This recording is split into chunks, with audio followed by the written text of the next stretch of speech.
supposed to be working? Yeah. All right, I'll hold it up like this. How's that?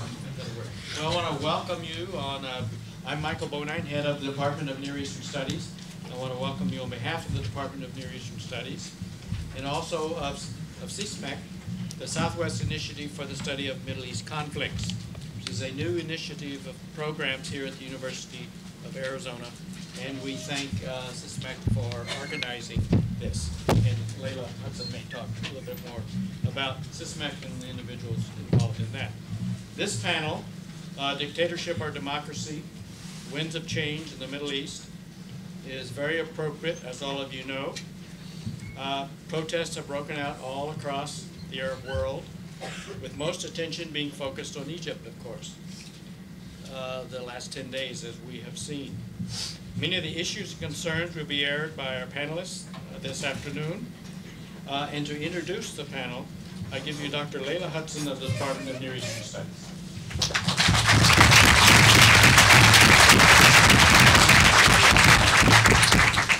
All right, well, thank you all for coming out. I'm sorry about the room. It was the best that we could do at the very last minute. But I think we'd like to be timely and responsive, so hopefully you'll come to lots of impromptu events like this. I want to thank Dr. Bonine for basically funding this event through the Department of Near Eastern Studies and the Graduate College Graduate Innovation Fund that allowed us to start this new consortium that we call SISMEC, the Southwest Initiative for the Study of Middle East Conflict, which basically seeks to capitalize on all the amazing expertise, both faculty expertise and all the incredible student energy that is devoted right now here on the campus of the University of Arizona to studying different Middle Eastern contexts and coming up with new ways of understanding the very local, particular dynamics of Middle Eastern conflict in a global context. Okay? So I would really like to thank our SISMEC students who have put this forum together for us and to whom we owe this wonderful event.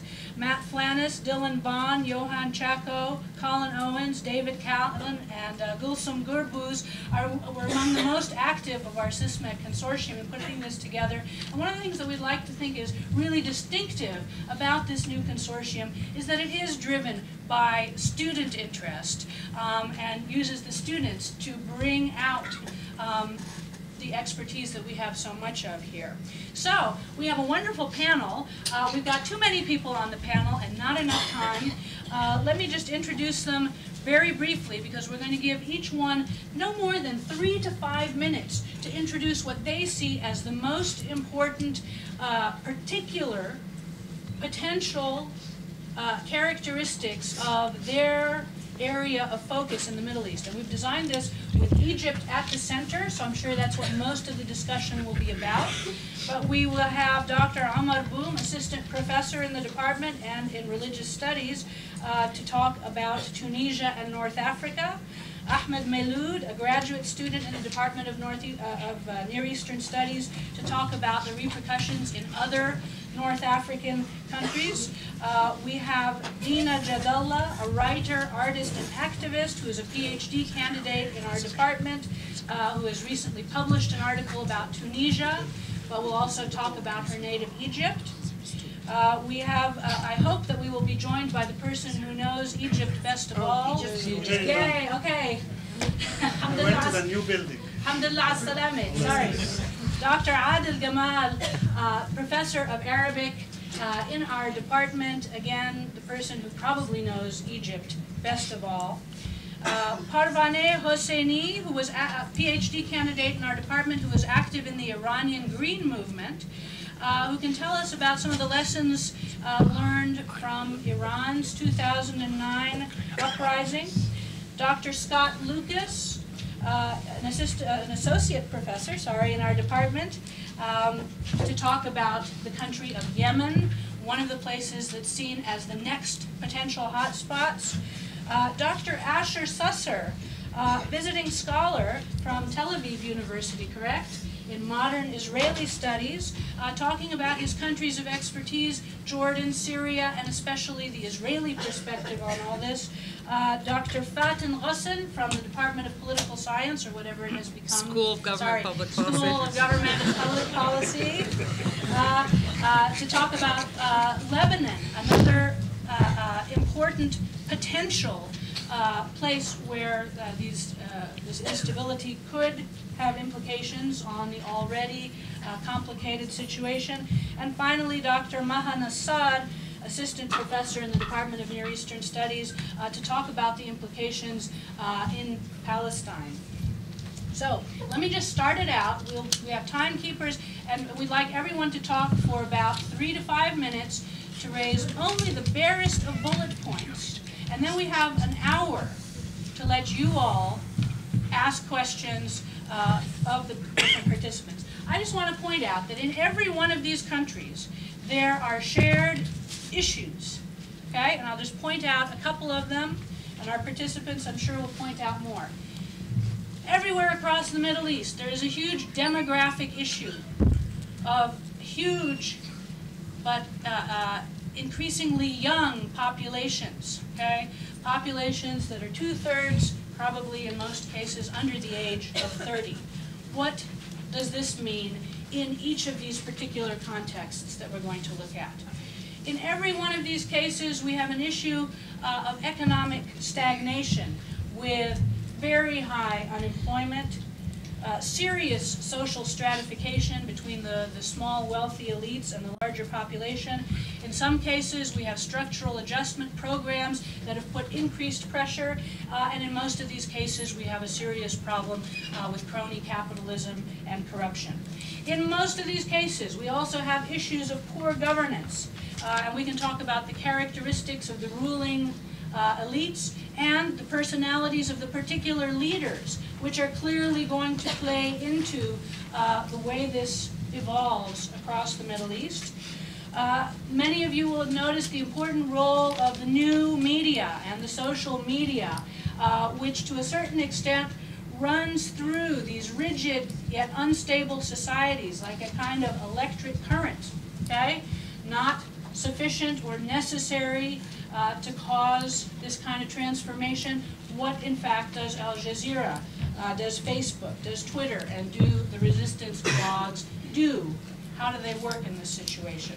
We also need to look at a less sexy topic, the role of military culture in each of these countries, and the way, I'm sure many of you have noticed this, the way the secret police, the Presidential Guard, and the military are all different and diverse actors. This is going to impact how these things roll out. And finally, and very importantly, we need to look at the role of external parties, particularly the United States, but also the Europeans, and other regional big powers in orienting these things. So we have so much, we have an abundance of riches here. I'll ask people to make their points very quickly, and we will devote the majority of the time then to your questions, which I'll help direct to the panelists. Thank you.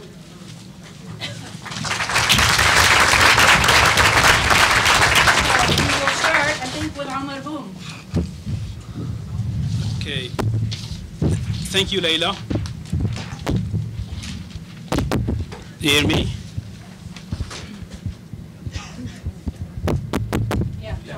Okay. Thank you, Leila. Thank you for coming. I would like to make 2 points since we don't have enough time here. The first point has to do with the reasons behind the emergence of this youth uprising in Tunisia. And the second point has to do with why this movement succeeded in toppling the president of Tunisia. And if we, in the answer and question section, I would be happy to tie the Tunisian case to the Moroccan, the Algerian, and the Libyan case. So the first thing, if you look at the Tunisian case, basically, the United States, the European Union, as well as many economic European institutions have always hailed and thought that the Tunisia is the best model in the Arab world insofar as development. And Tunisia has always, in the last report, it has always come at the top of their categories in terms of social and economic development. But in last December 2010, everybody was surprised by this uprising that started in a small pocket in South Tunisia, in a place called Sidi Bouzid. And it started by somebody a student, 26 years old, who, because of the police, the brutality, he was, first of all, forbidden from selling his vegetables and fruits. And then the second thing, basically, they took his car. And then so he went and set himself on fire. So this is basically what set the events. But what we have to understand is what are the reasons behind this? We have to go back to the early 80s, 1980s, or probably 1987 exactly, to see where this began. This began by the privatization of many companies, public companies. I think in 1988, almost 500 companies were privatized in Tunisia.